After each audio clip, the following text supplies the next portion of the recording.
Septemba tarehe 2 mwaka wa 2017, wingu jeusi lilining'inia katika shule ya upili ya Moi Girls Kibra.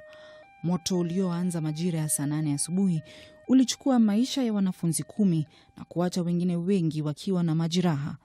Siku na miezi iliyofuatia ilijawa na majonzi, majuto, maswali yaliyokosa majibu na kilio cha haki.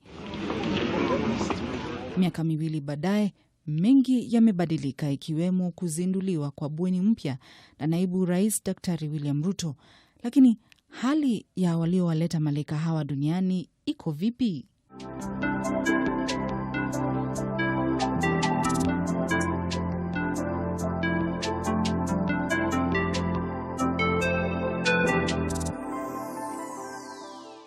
My name is Clara Asiko. I'm a mother. I never use the word was. I'm a mother to Natalie Nanga. Natalie Nanga, mwanafunzi aliyekuwa kidato cha kwanza na umri wa miaka 15, alikuwa mwanawe Clara Asiko wa kipekee. Natalie was my best friend. That's the best way I can put it. Mwaka wa 2017 ulikuwa mwaka wake wa kwanza katika shule ya upili, na ijapokuwa alipenda shule yake kwa sababu zisizoeleweka, hakutaka kurejea shuleni kwa kipindi cha muhula wa 3, ila mamake Clara alinena naye na kumshurutisha arejee shuleni na akakubali. I remember actually I was doing my hair before she left for school, and she told me, don't put away those braids, the ones that have remained, that's the first thing I will use when we close school. So I actually put the braids somewhere because she told me that day one, that's what I will use. So you can imagine 3 days into her school term, and then we get the incident. And here we have a whole lot of plans. I could see the braids there. This is what she wanted to use, but her cousin used them instead. Siku 3 baada ya muhula wa 3 kuanza na Jumamosi ya giza ikawadia, Clara alifahamu kuhusu mkasa wa moto shuleni Moi Girls kupitia kundi la mtandao wa kijamii wa WhatsApp. To my understanding, it sounded like somebody was playing in the laboratory and something just went off. So I expected something very small. Actually, when I got to the school gate, the first thing I saw were like 4 ambulances and the gates were locked. Na kama kila mzazi alimtafuta mwanawe kwa hamu. I walked to the class teacher because I knew him, and I asked him, where is my daughter? Then he asked me, who's your daughter? I said, Natalie Nanga. Then he asked me to stand aside. I said, okay. Where is my daughter? When we were taking roll call, we didn't see her. Hakukata tamaa ya kumuona mwanawe wa kipekee akiwa hai. I sat in one place and I told anyone who came to see me or who cared to talk to me that I know my daughter very well. If I'm to move from one point and she came and she didn't find me, she just asked me, Mom, you couldn't even wait for me for 5 minutes. Alipokuwa hapo, jamii na marafiki wake walizunguka hospitalini kadhaa mjini Nairobi wakimsaka Nanga. Aidha, tukia la siku iliyofuata Jumapili liliibua hisia za matumaini. We were told there's a girl that is sick, that is burnt in Nairobi Women's, and nobody can identify her. So if I could go and identify. It took a while. When they even tried to open us, I said, that's not Natalie. Kwa muda wa wiki moja, Clara hakusikia lolote kuhusu mwanawe na ikambidi kuelekea katika chumba cha kuhifadhi maiti cha Chiromo baada ya chembechembe zake za DNA kuchukuliwa. I remember very well because I will never forget. Johansson Odo just read. I remember Natalie was the first name on the list. I remember very well. We just sat and they said, we're able to match the DNA to the bodies and this is what happened. Hakujua la kufanya. Ulimwengu wake ulijazwa na giza totoro. I don't think even I was thinking. I think I was in shock and numb, and I was just like, I don't know, I just felt like the whole world has just crashed on me. Alimuuliza Maulana maswali si haba. I was so angry at God. In fact, I think you want somebody to pray, and I'm like, why are we praying? One of the things that I quoted most was that widow that the only son died. And when Jesus saw the pain, even Elisha, the resurrected, was like, I'm just like that widow. I only have Natalie. So just the only thing you can do is bring back my child to me. But I can imagine it didn't happen. Then I asked myself, okay, this Bible that I've been reading all these years, these miracles, kwani they happen to who and don't they happen to? Na kisha akajiuliza binafsi maswali mengi. Sometimes I still ask myself, what is that thing that I did that is so wrong that the punishment or the reward that I had to receive was my daughter? Iwapo umempoteza mpendwa wako wakati wowote maishani, basi unafahamu fika kuwa kipindi kigumu zaidi huwa wakati baada ya hafla ya mazishi kila mtu anapoondoka. Came Monday. Now that is when the reality started. Now that is when I think I felt pain. Actually, I think I felt pain that I can't even put it in words at all. And what used to happen is that most of my friends, I used to live in a house up. Most of my friends used to come because why? They were scared that I would just throw myself over. Hali yake ilidorora na hata akalazwa hospitalini wakati mmoja kwa kipindi cha siku 10, lakini kwa sasa hali yake vipi? This is my new normal. Let's put it that way. It's my new normal. Every time I think about this pain, every time I think about this grief, every time I remember that, yes, there's Natalie, but I can't see her. You know, sometimes you tell yourself, miracles happen. Maybe mine shall be the first miracle. I'll wake up one day and I find her there. Then you wake up and it's still the same. That picture that I put at the corner that I keep on looking at every day is the same picture there. Aidha wakati mwingine yeye hujilaumu. One thing I told myself, you mean I was sleeping and I slept through the night and my daughter was struggling for her life. And that's something that I'm finding, it is 2 years, yes, but I'm finding it a bit difficult to forgive myself for. Nothing about, it's not my fault, I know. But I keep asking myself, what kind of mother was I? Watu wengine pia humpa wakati mgumu. I think the most insensitive Christians, where everything worketh together for your good. Hey, my baby is dead, burnt beyond recognition. I can't even tell if this is Natalie.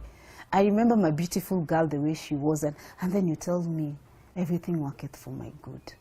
Hata hivyo, kila anapokumbuka matukio ya siku hiyo, yeye hujawa na msongo wa mawazo. Naye ana ombi moja tu. I wish justice could be done and be done faster, because justice delayed is just like justice denied. Because at the end of it will give us one closure, you know, to know exactly why did you do it.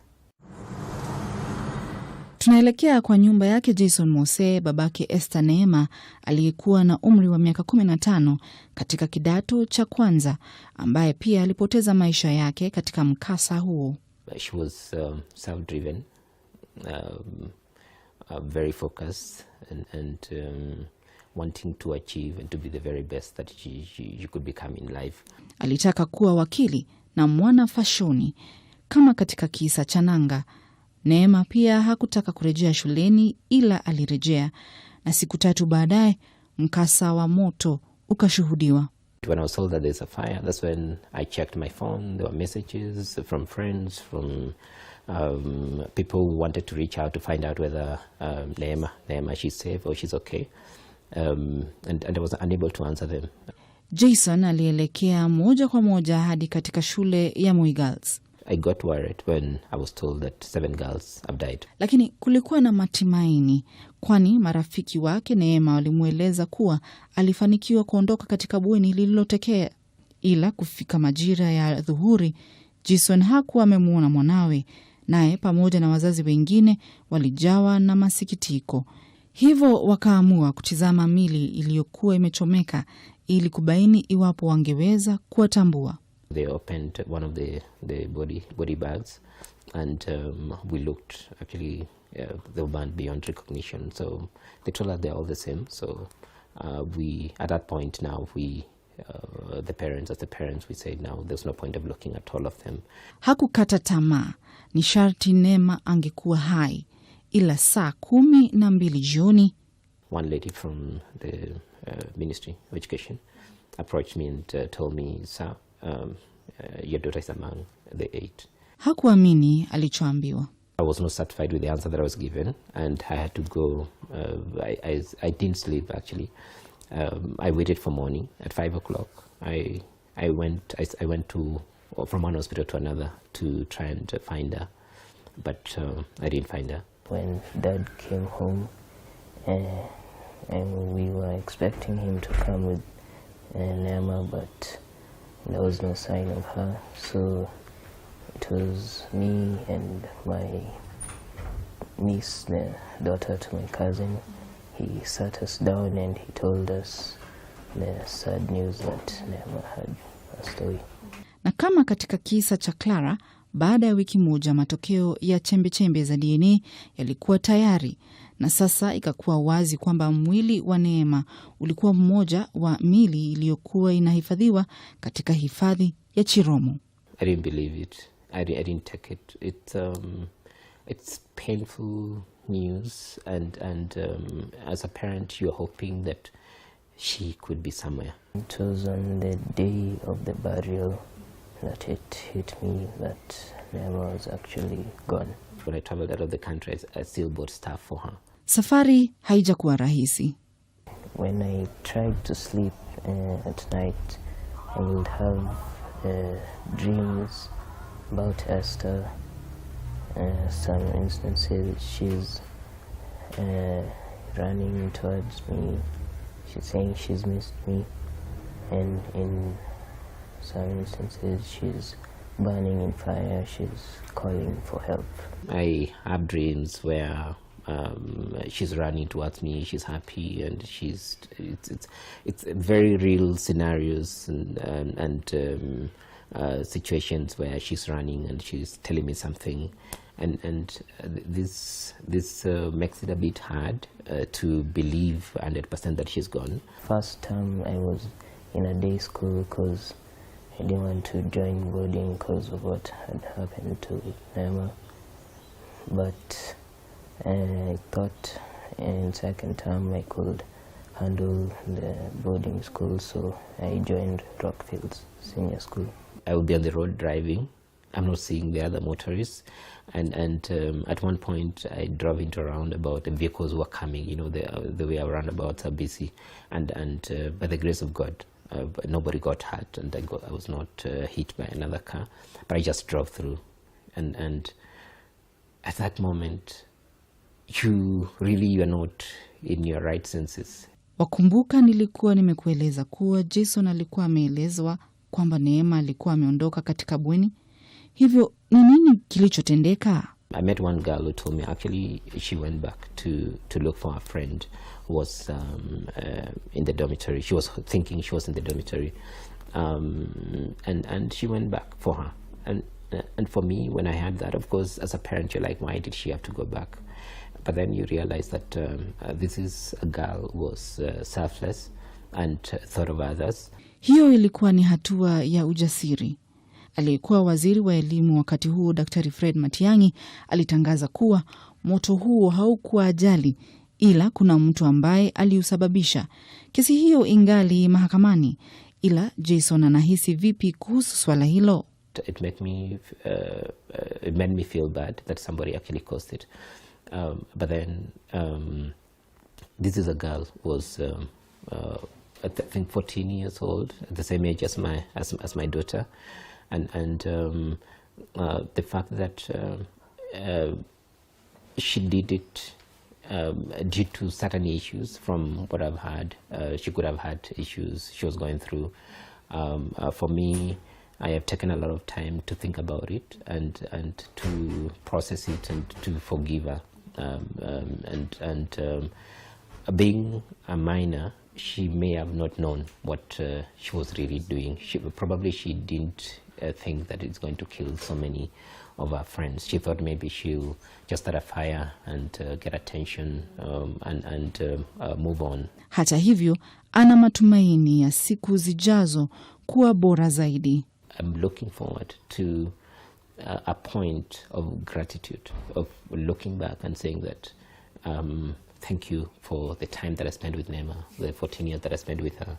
I'm not there at that point, but there is a point I want to smile when I'm thinking about her and not to cry when I think about her. Right now, I cry when I think about her.